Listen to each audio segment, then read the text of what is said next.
Hi friends, పాండవులు కౌరవుల మధ్య జరిగిన యుద్ధాన్ని మహాభారత యుద్ధం అంటారని మనందరికీ తెలుసు. కౌరవులు గాంధారి పుత్రులు, పాండవులు కుంతీదేవి కొడుకులు. ఈ యుద్ధం వెనుక ఉన్న పురాణాలు మీకు తెలుసా? ఈరోజు వీడియోలో ఈ విషయాలన్నీ వివరంగా తెలుసుకుందాం. గాంధారితో సంబంధం ఉన్న ఈ కథను సమగ్రంగా తెలుసుకుందాం. ధృతరాష్ట్రుడి కంటే ముందు గాంధారి వివాహం మరొకరితో జరిగింది. ఈ కథను తెలుసుకునే కంటే ముందు మహాభారత యుద్ధానికి సంబంధించి ధృతరాష్ట్రుడి గురించి తెలుసుకుందాం. అందుకే ముందుగా ధృతరాష్ట్రుడి గురించి చెప్పుకుందాం. మన పూర్వజన్మ పనులు మనని ఈ జన్మలోనూ వెంటాడుతూ ఉంటాయి. ఏదో ఒక రూపంలో అందుకు సంబంధించిన ప్రతిఫలం అనుభవించాల్సి ఉంటుంది. మహాభారతంలోని ప్రముఖ వ్యక్తి ధృతరాష్ట్రుడికి కూడా ఇలాగే జరిగింది. గత జన్మలో చేసిన పనుల కారణంగా ఈ జన్మలో శిక్ష అనుభవించాల్సి వచ్చింది.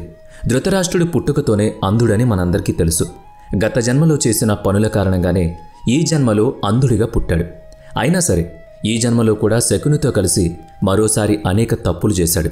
ధృతరాష్ట్రుడి యొక్క పొరపాటు మహాభారత యుద్ధానికి కారణమైంది. ధృతరాష్ట్రుడు గత జన్మలో ఒక రాజుగా ఉండేవాడు. ప్రజలు సంతోషంగా ఉండడం చూసి అస్సలు సహించేవాడు కాదు. దీంతోపాటు తన దర్బారులోని అందరితో విచక్షణ లేకుండా మాట్లాడేవాడు. తన ప్రజలను ఎప్పుడూ కష్టాల్లోనే ఉండాలని కోరుకునేవాడు. అందుకే ఇతను గత జన్మలో ఒక దుష్ట రాజుగా పిలువబడ్డాడు. గత జన్మలో రాజుగా ఉన్నప్పుడు తన సైనికులతో కలిసి అడవిలో షికారుకు బయలుదేరాడు. అతనికి వేటాడడం అంటే చాలా ఇష్టం. వేట అంటేనే జంతువులను చంపడం. అడవిలో అలా వేటకి వెళ్ళినప్పుడు విపరీతంగా అలసిపోయాడు. ఒక చెట్టు కింద నది పక్కన విశ్రాంతి తీసుకుంటూ ఉంటాడు. ఆ నదిలో ఒక హంస తన కుటుంబంతో కలిసి హాయిగా విహరిస్తుంది. తన పిల్లలకి ప్రేమగా దారి చూపిస్తుంది. చూసేందుకు హంస పరివారం చాలా అందంగా సంతోషంగా కనిపించింది. కానీ దుష్టరాజు ఆ హంసల ఆనందాన్ని చూడలేకపోయాడు. వెంటనే తన సైనికుల్ని ఆ హంస కళ్ళు పీకేయమని ఆదేశిస్తాడు. దాని పిల్లల్ని కూడా చంపేస్తాడు. ధృతరాష్ట్రుడు చేసిన ఈ తప్పు కారణంగానే తరువాతి జన్మలో అంధుడిగా పుట్టాడు. ఒక గుడ్డి పిల్లాడిగా పుట్టాడు. జీవితాంతం ఈ అందమైన ప్రపంచాన్ని చూడలేకపోయాడు. ధృతరాష్ట్రుడు పుట్టుగుడ్డిగా ఉండడం వెనుక మరో కథ కూడా ఉంది. అది మహర్షి వేదవ్యాసుడితో సంబంధం కలిగిన కథ. మహారాజా శాంతను సత్యవతికి ఇద్దరు కొడుకులు, విచిత్రవీరుడు, చిత్రాంగదుడు. చిత్రాంగదుడు చాలా చిన్న వయసులోనే ఒక యుద్ధంలో మరణిస్తాడు. భవిష్యత్తులో ఆలోచించి వంశాన్ని నిలుపుకోవడం కోసం భీష్ముడు ఆలోచించి విచిత్రవీరుడి వివాహం కాశీ రాజకుమారులు అంబిక, అంబాలికలతో జరిపిస్తాడు. ఈ పెళ్లితో ఎలాంటి ప్రయోజనం లేకుండా పోయింది. వివాహం తర్వాత కొద్ది రోజులకే విచిత్రవీరుడు జబ్బు పడతాడు. చాలా రోజుల పాటు అనారోగ్యంతో బాధపడతాడు. ఆ తర్వాత అతను కూడా మరణిస్తాడు. అతని తల్లి సత్యవతికి మనోవ్యధ పట్టుకుంటుంది. తన వంశం ఎలా ముందుకెళ్తుంది, రాజ్యాన్ని ఎవరు పాలిస్తారు, ఈ సింహాసనం మీద ఎవరు కూర్చుంటారు, ఈ దిగుళ్లతో సత్యవతి ఆందోళన పడుతూ ఉంటుంది. ఎలాగైనా ఈ సమస్యకు పరిష్కారం వెతకాలని అనుకుంటుంది.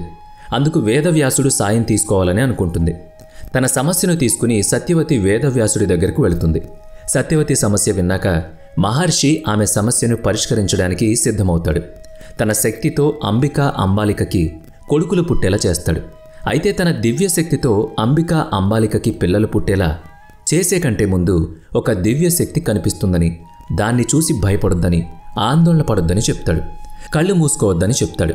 అయితే అంబిక ఆ దివ్యశక్తిని చూసి భయపడిపోతుంది. ఆ భయంతో కళ్ళు మూసుకుంటుంది. అందుకే ఆమె సంతానమైన ధృతరాష్ట్రుడు అంధుడిగా పుట్టాడని చెప్తారు. మరోవైపు అంబాలిక శరీరం భయంతో నీలం రంగులోకి మారిపోతుంది. ఆ తర్వాత ఆమెకు పాండురాజు పుడతాడు. పుట్టుకతోనే బలహీనంగా పుడతాడు. ఇక తరువాత గాంధారి మొదటి భర్త ఎవరు? ఇప్పుడు మనం గాంధారి మొదటి భర్త గురించి తెలుసుకుందాం. అందులో గాంధారి వ్యక్తిత్వం చాలా ప్రత్యేకంగా ఉంటుంది, గౌరవించేలా ఉంటుంది. గాంధారిని పతివ్రతగా, ఆదర్శ మహిళగా కొనియాడతారు. గాంధార దేశ రాజకుమారి. గాంధార దేశం కారణంగానే ఆమెను గాంధారి అని పిలుస్తారు. ఒకసారి తన కుటుంబ వారసత్వం గురించి గాంధార దేశ రాజు సుపాలుడి దగ్గరికి వెళ్తాడు భీముడు. హస్తినాపుర రాజు ధృతరాష్ట్రుడితో గాంధారి వివాహం జరిపించమని వేడుకుంటాడు. అయితే గాంధారి మాత్రం ఆ పెళ్లికి అస్సలు సిద్ధంగా లేదు. ఆమె ధృతరాష్ట్రుడిని చేసుకోవాలనుకోదు. అయితే గాంధారికి ధృతరాష్ట్రుడు అంధుడనే విషయం అస్సలు తెలీదు. అయినా సరే ధృతరాష్ట్రుడిని వివాహం ఆడేందుకు తను సిద్ధంగా లేదు. అయితే భీష్ముడు చెప్పిన మాటలతో సుపాలుడు గాంధారిని ధృతరాష్ట్రుడికిచ్చి పెళ్లి చేయక తప్పని పరిస్థితి ఎదురవుతుంది. గాంధారి కూడా పెళ్లికి ఒప్పుకుంటుంది.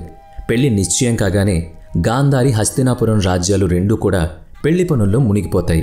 అయితే అదే సమయంలో గాంధారి దేశంలో ఒక సమస్య వచ్చి పడుతుంది. మంచి ముహూర్తం కోసం చూడమని పండితుల్ని అడుగుతారు. అయితే పండితులు పెళ్లిలో ఒక అడ్డంకి ఉందని చెప్తారు. ధృతరాష్ట్రుడితో పెళ్లి కంటే ముందే ఆ అడ్డంకిని తొలగించుకోవాలని సూచిస్తారు. గాంధారి జాతకంలో ఒక దోషం ఉంటుంది. ఆ దోషం కారణంగా వివాహం తర్వాత గాంధారి భర్త ప్రాణాలకి ప్రమాదం ఏర్పడుతుంది. అందుకే పండితులు ఆ పెళ్లి కంటే ముందు మరొకరితో గాంధారి వివాహం జరిపితే ఆ దోషం పోతుందని చెప్తారు. అలా చేస్తే ఆ దోషాన్ని తొలగించుకోవచ్చని అంటారు. అప్పుడే గాంధారి వివాహం ధృతరాష్ట్రుడితో జరిపే వీలుంటుందని చెప్తారు. అందుకని ధృతరాష్ట్రుడి కంటే ముందు గాంధారి వివాహం ఒక మేకతో జరిపించారు. ఆ తర్వాత ఆ మేకను బలిచ్చారు. ఆ తర్వాత గాంధారి వివాహం ధృతరాష్ట్రుడితో జరిపించారు. అయితే ఈ రహస్యం హస్తినాపురంలో ఎవ్వరికీ తెలియదు. పెళ్లి జరిగే వరకు గాంధారికి ధృతరాష్ట్రుడికి చూపు లేదన్న విషయం కూడా తెలియదు. పెళ్లి రోజే ద్రౌపదికి ఈ విషయం తెలుస్తుంది. పెళ్లి తర్వాత హస్తినాపురంలో అడుగు పెట్టగానే గాంధారి తీసుకున్న నిర్ణయం విని అందరూ ఆశ్చర్యపోతారు.